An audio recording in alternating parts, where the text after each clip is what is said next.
책에서 소개해 주신 내용 중에 저는 네네. 연운분리법이 제일 되게 재밌게 와닿았거든요. 그게 네네. 지금 어떤 시점과 현대와도 너무 잘 맞아 떨어져서 네네. 요 얘기로 오프닝 겸 해서 시작을 해주시면 네네. 독자들한테 좀 좋을 것 같아서 네네. 요 얘기 한번 부탁드리겠습니다. 이게 이제 연운분리법이라는 게 이제 조선 연산군 때 개발된 기술인데요. 이게 굉장히 조선 왕조실록에는 짤막하게 나와 있습니다. 왜냐하면 이게 기술을 개발한 사람들이 당시로는 별로 별 볼 일 없는 사람이었거든요. 양인하고 노비가 개발을 한 거였어요. 그러니까 그 전까지는 은을 어떻게 채굴을 했냐면 원석을 다 태워요. 그래서 재에서 추출을 했거든요. 그런데 이제 이 두 분 이제 그 김간불, 김검동이라는 이제 두 분이 이름도 올라와 있습니다. 네, 그 이후는 이제 안 나와 있지만 그분이 개발한 기술은 이제 그 납을 이렇게 넣어서 이게 은이 뭉쳐질 수 있도록 해서 이제 추출하는 게 연은 분리법인데요. 그게 은의 채굴 효율성을 엄청나게 획기적으로 높여놓은 거죠. 그래서 심지어 연산군 왕에게 이 기술을 시연하기도 했어요. 그래서 연산군 때는 이거를 열심히 장려를 해서 은 채굴을 굉장히 많이 했었는데 이게 중종 반정이 일어나서 연산군이 폐위가 됐잖아요. 그러면서 이제 중종이 이제 모든 그 전 정권의 모든 정책들을 뒤엎기 시작하고 일단 연산군 때 사치가 심했다. 그때 사치가 너무 심했기 때문에 은이 너무 많이 채굴되는 게 사치를 조장하기 때문에 이거를 금지한다. 그리고 이제 그 엔지니어들을 탄압하기 시작했겠죠. 그러니까 이제 그 엔지니어 분들이 일본으로 많이 넘어갔어요. 근데 이제 일본은 그때 한창 그 전국 시대 항상 이제 그 어떤 그 성주들끼리 막 장군들끼리 싸우는 시기였는데 그러면 은을 잘 채굴하면 자기들 전비 조달이 좋으니까 막 조선 엔지니어들을 굉장히 열심히 영입을 해서 서로 막 기술을 개량시킨 거죠. 그러면서 결국 그 도요토미 히데요시가 이제 다 통합을 했잖아요. 그리고 이제 원래는 일본이 은을 수입해 가던 나라였어요. 수입하던 나라였는데 어느 순간 뭐 엄청난 은을 가져와서 이제 조선에 인삼을 달라 이러니까 조선 정부에서 조정에서 깜짝 놀란 거죠. 그래서 그때 당시는 명나라가 거의 세계의 어떤 패권국이었기 때문에 명나라의 화폐는 은이었어요. 은전이었거든요. 그러니까 그 지금으로 치면 그냥 달러를 그냥 찍어내 그 기술을 그냥 일본에 넘겨준 거죠. 기술만 넘어갔으면 이제 이게 뭐 그냥 그랬구나라고 할 수 있을 텐데 이게 어떻게 보면 역사의 비극이 시작되는 거죠. 일본이 이제 은 채굴, 막대한 은을 채굴해서 포르투갈 상인들한테 총을 사기 시작합니다. 그래서 총을 사서 막 개량하죠. 그래서 조총이라는 걸 만들어요. 조총이라는 게 이제 새가 날아가는 새를 맞춘다고 해서 조총인데요. 그래서 그 신무기를 가지고 조선을 침공하죠. 네, 조선을 침공하는데 이제 파죽지세로 막 이제 한양까지 올라오잖아요. 그래서 이제 그때 당시에 조선에서 최고의 명장인 신립 장군이 탕금대라는 곳에서 딱 붙었는데 거기서 이제 조선 정규군이 괴멸이 되죠. 그때는 이제 조선 정규군은 기마 부대였고 이제 일본군들은 조총을 가지고 쏘는데요. 그 총을 막 쏘는데 그 일본군들 입장에서는 굉장히 무식하게 쟤들이 막 총알이 날라오는데 빗발치는 듯 열심히 달려와서 다 죽는 거예요. 그래서 무대뽀라는 말이 어디서 나왔냐면 대뽀가 철포예요. 그러니까 조총의 다른 말이 철포거든요. 저놈들은 철포도 없는 놈들이 저렇게 무식하게 달려와서 다 죽냐 탕금대에서. 그래서 이제 나름 신립 장군은 그 당시에는 어떤 용감하게 싸웠지만 이게 시대가 그 몽골의 기마병이 없어진 것도 결국 총이 개발되면서부터 없어진 거잖아요. 한때 최고의 어떤 전쟁 기술이었지만 그게 시대에 뒤떨어지면 이렇게 바뀌어야 되는데 과거에 머물러 있는 거죠. 그래서 무대뽀란 말이 거기서 나왔다 그러고 어떻게 보면 이제 굉장히 우리 입장에서는 슬픈 말이죠. 네. 그게 지금의 어떻게 보면 반도체 기술에 대입해도 무리가 아닐까라는 생각이 들어요. 그래서 우리가 그동안에 우리 그 테크 기술들을 굉장히 어떻게 보면 별로 지금은 이제 미중 패권 전쟁의 핵심이 반도체라는 걸 누구나 아니까 중요하게 생각하지만 불과 5년 10년 전만 해도 우리 퇴직자들이 중국 기업 가서 막 기술 전수해주고 이거에 대해서 아무도 이상하게 생각 안 하는 거죠. 실제로 중국의 BOE라는 세계 최고의 중국 최고의 디스플레이 업체 있거든요. 거기 임원회의를 한국어로 해요. 다 한국 분이죠. 그러니까 디스플레이 기술이 안 갈 수가 있습니까? 다 가는 거죠. 연봉이 몇 배를 주니까. 그게 반도체도 똑같이 벌어지려고 했었죠. 아마 미국이 뭔가 여기에서 대해서 제동을 걸지 않았다 그러면 반도체 회사에서도 똑같이 YMTC나 CXMT나 SMIC에서 한국어로 회의하고 있을 수도 있어요. 네. 사람들만 데려가면 되니까. 맞습니다. 뭐 사람 빼가고 기술 빼가고 최근에 그 뉴스 나오죠. 네, 그 중국 그에서 우리나라 반도체 그 세메스라는 회사에서 그 초임계 유체라는 고급 세정 기술 선단 공정에서 굉장히 중요한 그 기술을 이렇게 빼가는데 우리 또 엔지니어들을 이렇게 포섭해서 네, 산업 스파이를 시킨 거죠. 뭐 그런 일들이 뭐 지금은 이게 문제시하니까 비일비재 뭐 이렇게 밝혀지는 거지만 뭐 불과 뭐 5년 전, 6년 전 분위기였으면 아무도 뭘 안 그랬을 것 같아요. 네. 그 낸드 플래시 얘기도 그거는 연은분리법이랑 네네. 입장이 정반대됐던 사례잖아요. 네네. 그 얘기도 붙여서 한번 해주시면 네네. 재밌을 것 같습니다. 네. 반대로 우리가 이제 좀 기술에 어떻게 보면 뭐 안 좋은 이런 이제 역사적 사례만 이야기한 적이 있는데 오히려 지금 우리 낸드 플래시 같은 그 반도체가 그 메모리가 만약 100이라 그러면 시장이 한 6대 4 정도로 디램하고 낸드 정도가 되거든요. 그만큼 낸드 플래시가 중요한 기술인데 이걸 그냥 낸드 플래시를 개발한 회사가 도시바라는 회사인데요. 도시바가 이거를 기술의 중요성을 전혀 모르고 그래서 그 마스오카 후지오라는 박사가 이 기술을 개발했는데 그분은 굉장히 좀 기인이에요. 그러니까 막 허구날 이제 보면 연구소장이 보면 허구날 술에 취해서 자고 있고 코 골고 자고 있는데 이 사람은 밤새 연구하고 이제 자는 건데 이거를 이제 이해해주던 연구소장은 아 얘는 열심히 하니까 했는데 새로운 연구소장은 보니까 얘는 이상한 거죠. 그래서 굉장히 연구 실적은 좋은데 굉장히 마음에 안 드니까 좌천을 막 시키고 팀장 승진시켜줬는데 팀원 아무도 없고 회의실에서 혼자 일하게 하고 그런 식으로 이제 해서 그 홀대를 했고 그러니까 그렇게 미운 사람이 개발한 기술이니까 이게 눈에 들어올 리가 없죠.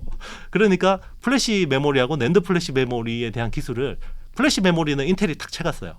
인텔이 거의 가져갔고 낸드 플래시라는 기술은 그때는 이제 삼성이 그 기술 뭐 이렇게 이제 일본 기업들하고 교류를 많이 하니까 야 우리가 개발한 좋은 거 있는데 한번 볼래 그러면서 사실상 그냥 준 거예요.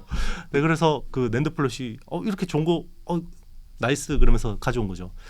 그게 그때는 이제 도시바 입장에서는 이게 하드 디스크 드라이브를 대체하기에는 너무 비싸서 상업성이 없다라고 생각을 했던 것 같아요.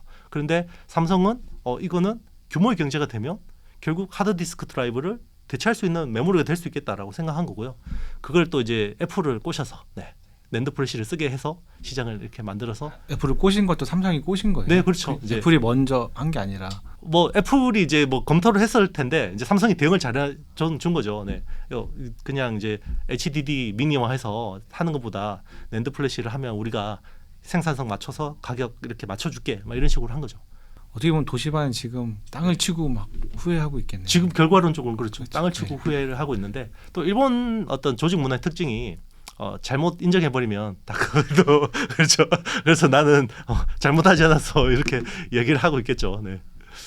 근데 이제 현대 산업의 쌀이라고 부르잖아요. 반도체 산업이 진짜 모든 산업의 어떻게 보면 핵심일 거고 우리는 운 좋게 이제 삼성전자랑 하이닉스가 우리나라 어떻게 경제를 그게 뭐 약간 지탱하고 있다 뭐 이렇게 할 정도로 중요한 산업인데 그렇게 중요함에도 불구하고 대부분의 우리나라 사람들이 이제 뭐 삼성, 하이닉스, TSMC 이 정도밖에 모르는 것 같아요. 그래서 최소 이 정도는 알아야 된다. 이런 거를 좀 소개해 주시면 어떤 게 있을까요? 일단 용어에서부터 어폐가 있죠. 우리는 메모리 반도체만 반도체인 줄 알죠. 네, 그렇죠. 그래서 전 세계 반도체 시장이 만약에 100이라고 놓고 보면 메모리 반도체는 한 25%, 아주 많을 때는 30% 정도밖에 안 돼요. 나머지는 뭐라 그랬냐면 비메모리라고 하거든요. 비메모리라는 말은 외국인들한테 이야기하면 what? 그런 말 없거든요. 그렇죠. 메모리 말고 나머지 다 반도체를 묶어서 비메모리라고 해버리는 거죠. 그래서 요즘에는 시스템 반도체라고 합니다. 네. 요즘 비메모리 그러면 저 이제 뭐 무식하다 소리까지 안 하겠지만 요즘 트렌드에 안 맞다라고 하는 거고요.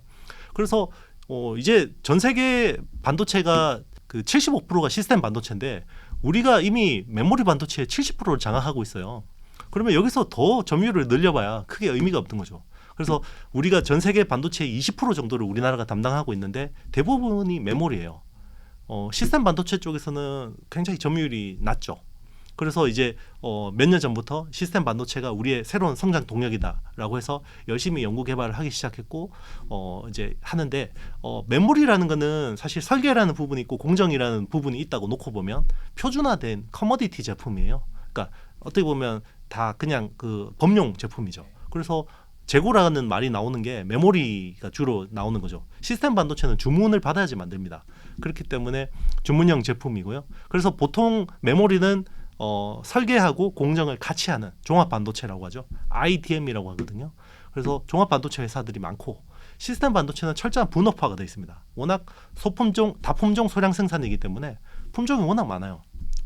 예를 들면 뭐 CPU라는 것도 있고, 그리고 GPU라는 것도 있고, 그리고 뭐 이미지 시그널 프로세서, 카메라 쪽에 센서, 그리고 뭐 파워 매니지먼트 IC, 뭐 여러 가지 칩들이 굉장히 많기 때문에 이거를 특정 회사가 다 공정을 해서 하기는 힘들어요. 그렇기 때문에 설계만 전문으로 하는 회사가 있고, 그거를 이제 팹이 없다고 해서 팹리스라고 합니다. 보통 뭐 AMD나 엔비디아나 퀄컴 같은 회사들이 대표적인 팹리스 회사고요. 이제 팹리스 회사가 설계를 해서 이거를 딱 주면 만들어줄 회사가 필요하죠. 그게 파운드리라는 비즈니스입니다. 그래서 설계는 없고 공정만 있는 회사가 파운드리인데, 그게 대만의 TSMC가 대표적인 거고요. 파운드리가 전 세계 시장의 한 55%를 TSMC가 장악하고 있어요. 그리고 삼성전자의 파운드리 점유율이 한 15에서 17% 정도 왔다 갔다 하고요. 지금 이제 우리가 시스템 반도체라고 하지만 향후 성장 동력은 파운드리가 될 가능성이 되게 높은 거죠. 엔비디아나 애플 같은 경우는 직접 만드는 건 없어요. 그래서 설계를 잘 해서 주면 만들어주는 거는 TSMC가 주로 다 만들어줍니다. 그럼 만들 계획도 없는 거예요? 그렇죠. 만들기가 어려워요. 이제는 예전에는 그냥 초창기 반도체, 그러니까 막 70년대 이런 분위기가 어땠냐면, 뭐 인텔 같은 회사가 팹이 그렇게 지금처럼 막 100% 팡팡팡 돌아갈 때가 아니거든요. 그러니까 팹이 남으면 누가 이렇게 좀 여기 남는 팹에다 우리 반도체 좀 만들어줘 라고 이런 식으로 해서 해줬어요. 그러니까 이제 그때 뭐 파운드리 비즈니스도 아니었고, 파운드리라는 용어 자체가 인텔의 창업자 고든 무어가 만든 말이에요. 고든 무어는 파운드리 비즈니스에 대해서는 자기가 생각을 했고 알고 있었지만 이게 상업성이 없다라고 생각했거든요.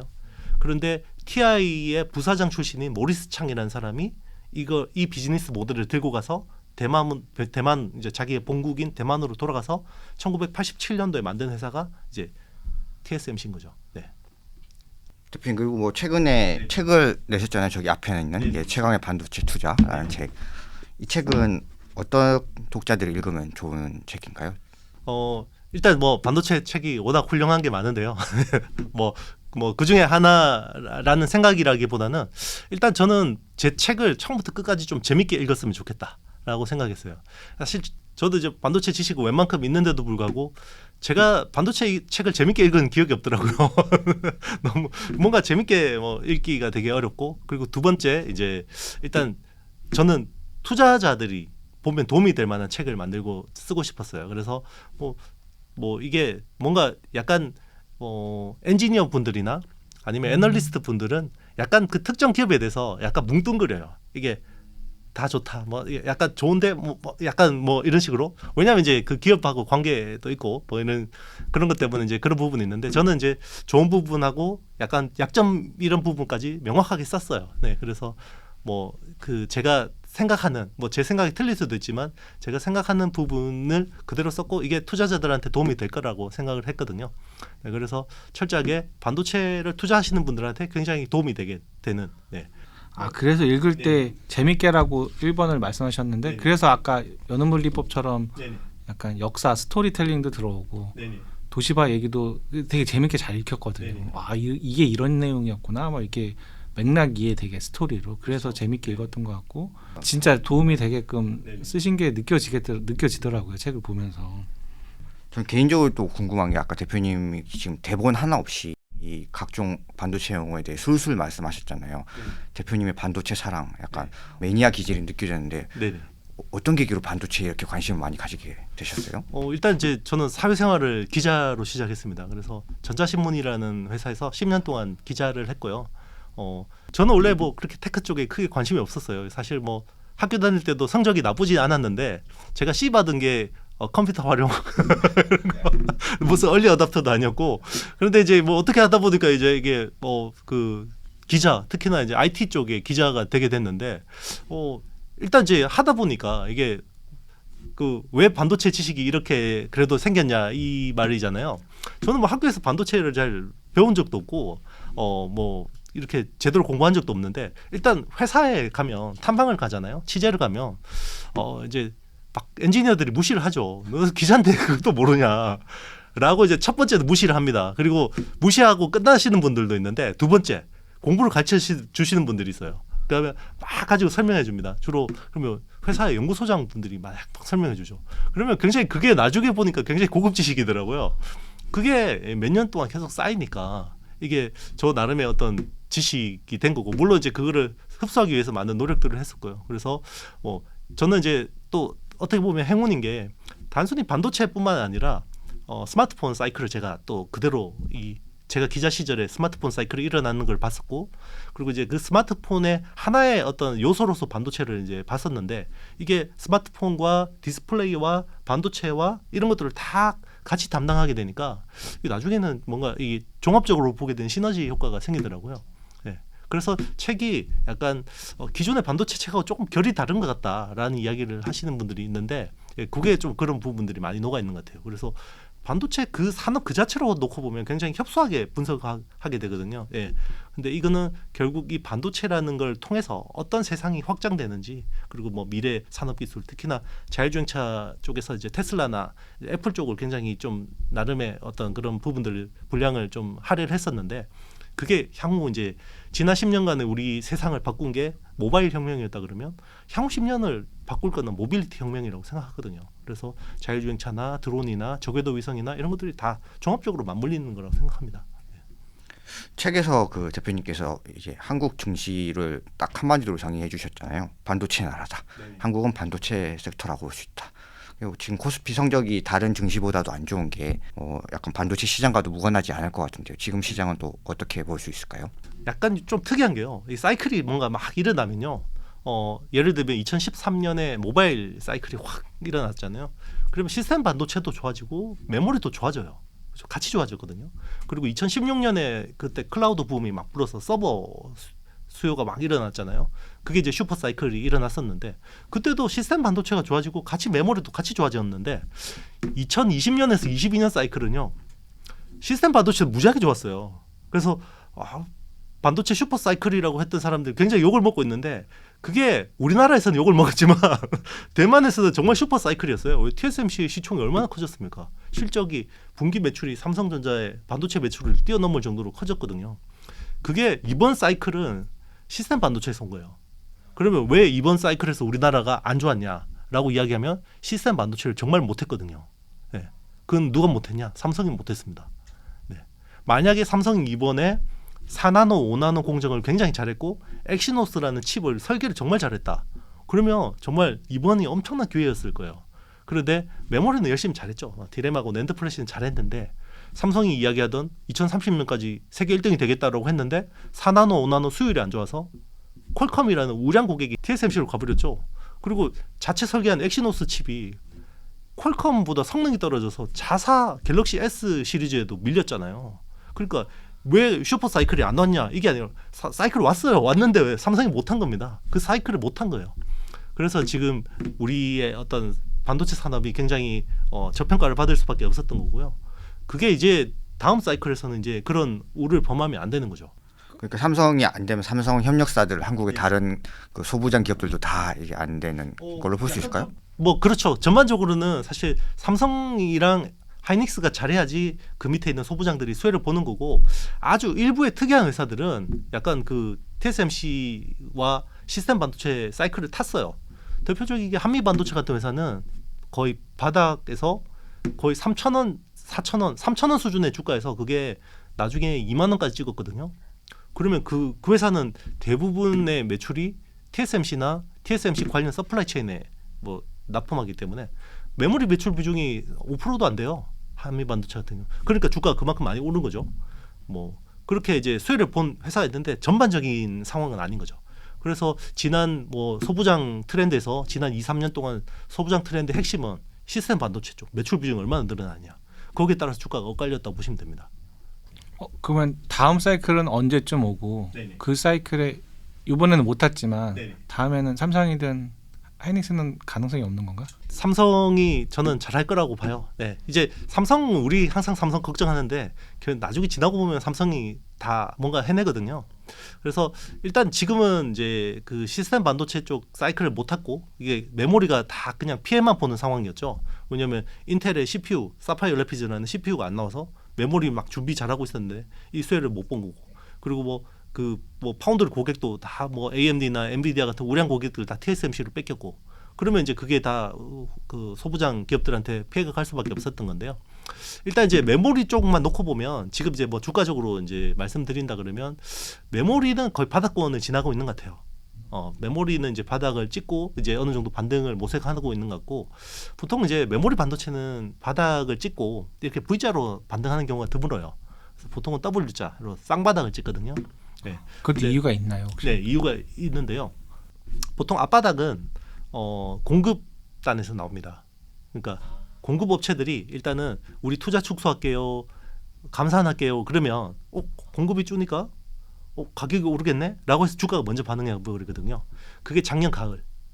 네, 마이크론이 갑자기 뭐 우리는 뭐 캐펙스 투자를 30% 줄이겠습니다. 뭐 5% 웨이퍼 투입을 줄이겠습니다. 이런 식으로 이야기했고, 뭐 키옥시아 같은 뭐 전신 도시바죠. 네, 도시바 메모리인데 키옥시아 같은 경우도 우리 30% 감산하겠습니다라고 이야기하고, SK 하이닉스도 점점점 이제 나중에 규모 커졌죠. 뭐 SK 하이닉스하고 마이크론은 내년, 그러니까 올해죠. 2023년 캐펙스 투자 절반을 줄이겠습니다. 20% 감산하겠습니다. 그래서 막 분위기 좋았죠. 근데 12월에 확 부러졌어요, 주가가. 삼성전자가 우리는 인위적인 감산을 하지 않습니다. 라고 해서 그게 주가적으로는 정말 재앙이었죠, 그게. 그래서 삼성 감산 안 하는구나. 2, 3, 4등 업체가 감산해봐야 1등 업체가 안 하는데. 라고 해서 주가적으로는 재미없었는데 최근에 이제 삼성이 지금도 우리는 인위적인 감산 없습니다라고 공식적으로 이야기하지만 실제로 하는 행동들은 감산을 하고 있더라라는 게 캐치가 되면서 주가가 이제 움직이고 있죠. 바닥이 두 번 와야 되는데 네네. 쌍바닥 작년 가을에 첫 번째 거고. 바닥은 작년 가을에 왔다고 봐야 되는 네, 거고요. 네. 뒷바닥이 진짜 바닥이거든요. 예. 뒷바닥은 수요에서 나옵니다. 이건 아직 안 온 거잖아요. 안 온 겁니다. 네. 아. 그래서 이제 올 하반기 정도로 보고 있는데, 수요는 이제 그 기존의 시장에 안 팔리니까, 제가 메모리라는 거는 커머디티라고 했잖아요. 재고가 많아요. 그럼 시장에 공급업체도 삼성이나 하이닉스 창고에 재고가 많고요. 그리고 수요업체, 뭐 스마트폰이나 서버 쪽 만드는 업체들도 재고가 많아요. 미리 사놓으니까. 네, 그렇죠. 유통도 재고가 많습니다. 그럼 이 재고들이 소진이 돼야지 신규 주문이 나오는 거죠. 근데 이제 그게 올 하반기쯤에 주문이 나올 거라고 보는데, 주가는 보통 6개월에서 9개월 선행해서 땡겨버려요. 그게 지금 시점이라고 보는 거죠. 그럼 지금이 다음 바닥이 뒷바닥이다라고. 주가적으로는 지금이 바닥인 거죠. 그러면. 그러니까 이제 약간 메모리 반도체는요. 대한민국 경제는요, 전 세계 경제의 어떤 선행 지표예요.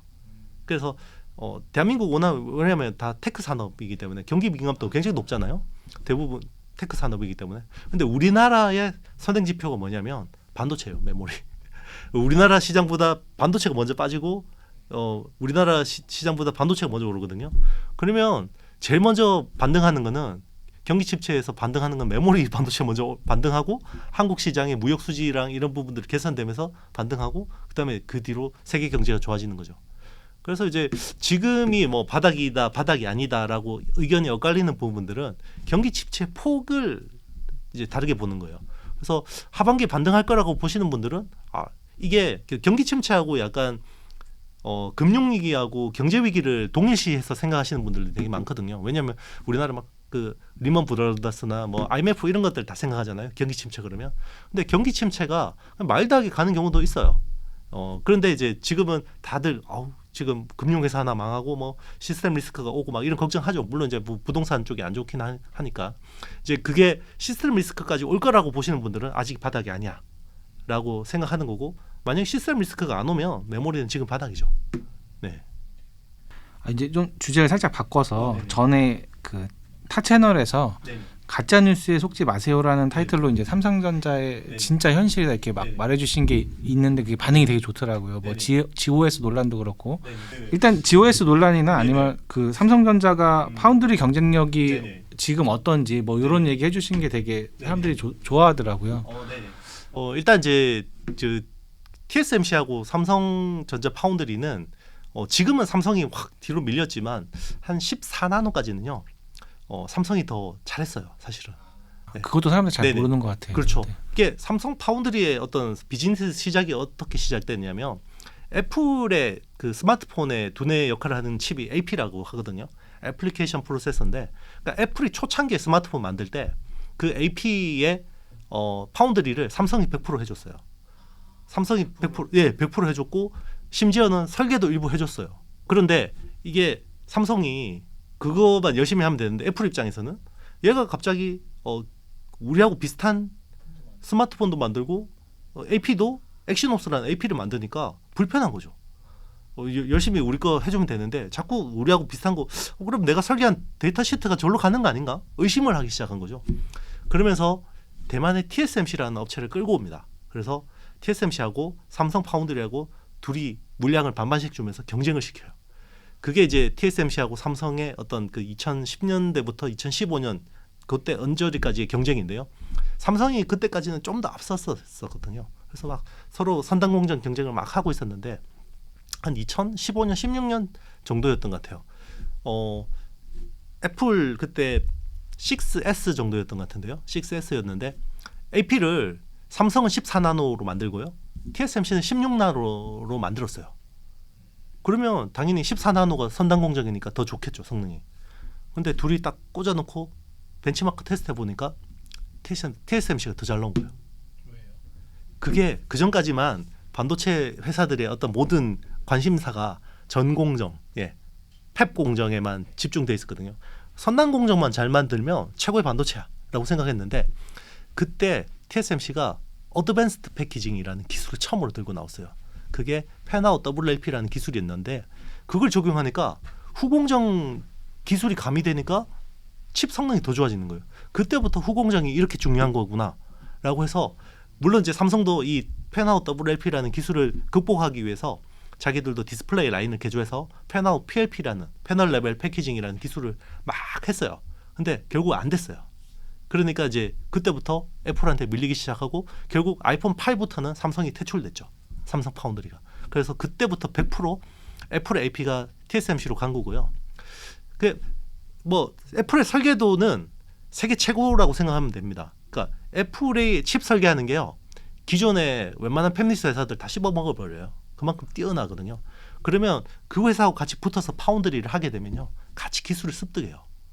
파운드리가. TSMC한테는 그 천운이었죠. 네.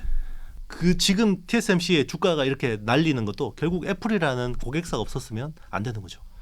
그 뒤로 삼성이 애플을 다시 잡기 위해서 엄청나게 노력을 했는데 안 되는 거죠. 왜냐하면 애플 같은 회사하고 붙어서 하면 실력이 훨씬 일취월장하거든요. 우리 IP라는 지적 재산이라는 그 설계 재산이라는 게 있는데요. 그게 같이 뭔가 막 연구하다 보면요 생겨요. IP가 툭툭툭툭 생기거든요. 그러면 삼성은 이 IP를 피해서 설계를 해야 돼요. 또 만들어줘야 돼요. 그럼 이게 또 진입장벽이 돼버리는 거죠. 허들이 되는 거죠. 그래서 그 뒤로는 10나노, 7나노, 5나노, 4나노에서는 이제 TSMC한테 도저히 이길 수가 없는 거예요. 왜냐하면 애플 같은 칩 설계를 너무 잘하는 회사하고 계속 뭐 하다 보니까 TSMC 실력이 너무 일취월장해버린 거죠. 그러다가 결국은 삼성의 우량 고객인 퀄컴까지 TSMC로 가버리고 이제 삼성 입장에서는 이제 깝깝해지는 거죠.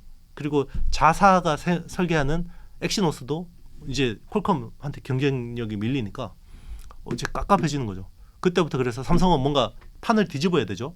그럼 이대로 가다가는 삼성 파운드리 경쟁력은 없어지는 거니까 그래서 승부수를 던진 게 우리가 4나노까지도 밀렸는데 3나노부터는 우리가 퀀텀 점프를 하자라고 해서 3나노 게이트 올 어라운드라는 신공정을 처음으로 도입을 해요. 그게 작년 6월 이야기입니다. 그래서 작년 6월 말에 삼성이 TSMC보다 6개월 빨리 3나노 공정을 먼저 양산하겠다라고 해서 3나노 GAA라는 공정을 했고요. 기존의 그 어떤 파운드리의 그 기존의 트랜지스터 구조가 물고기 지느러미 모양의 핀팻이라는 구조예요. 그래서 삼성도 4나노까지는 핀팻 구조예요. 그런데 그게 3나노부터는 게이트 올 어라운드라는 구조를 먼저 바꾼 거고 3나노도 먼저 탔고요. TSMC는 2나노부터 게이트 올 어라운드 공정을 적용할 계획이거든요.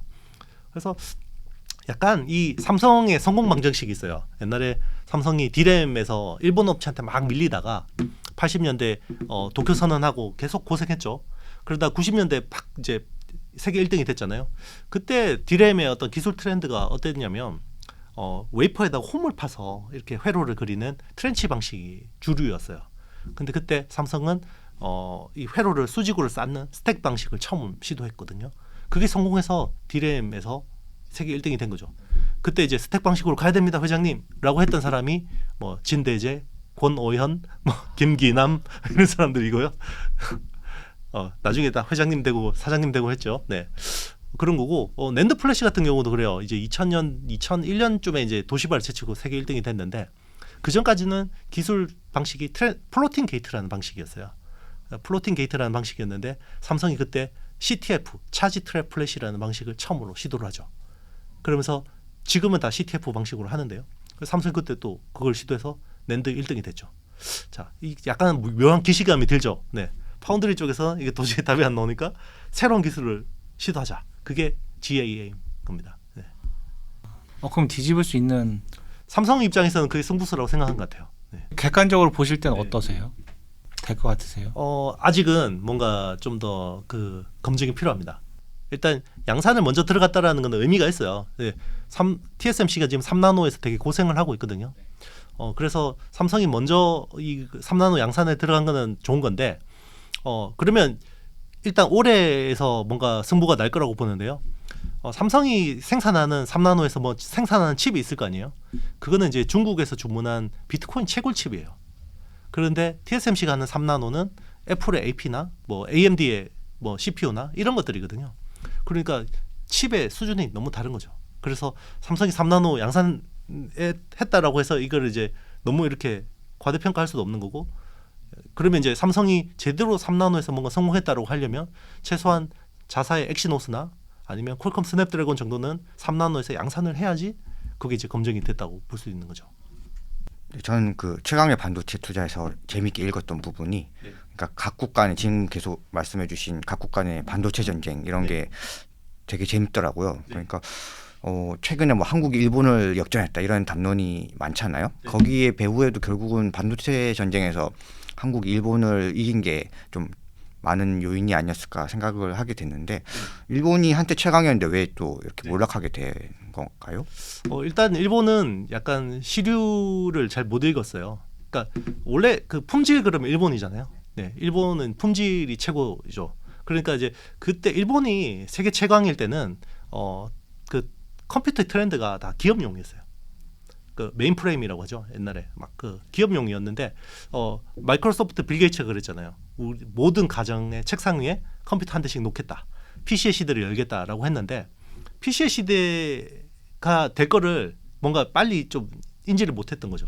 그러면 기업용 PC는 기업용 컴퓨터는 품질이 되게 중요하죠. 그래서 막 10년, 20년 동안 내구성이 중요하죠. 대신에 비싸잖아요. 근데 이게 시장 트렌드가 PC로 왔는데 계속 그런 반도체만 만든 거예요. 그런데 PC는 그렇게 뭐 10년 안 써도 되잖아요. 그렇죠? 그래서 대신에 가격이 싸야 되는 건데 삼성이 그걸 치고 들어간 거죠. 네.